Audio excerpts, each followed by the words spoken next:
button is Shackman X5000 Cummins Euro 4. Come here, I will show you.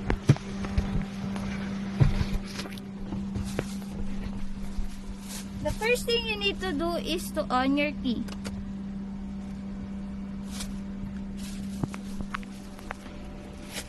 Then look at this side. You need to press the middle button. Then press OK.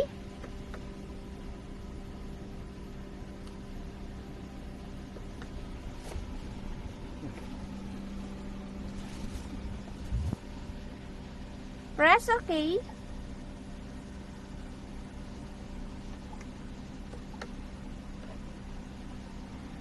Then press this button. And you can see there's no fault code.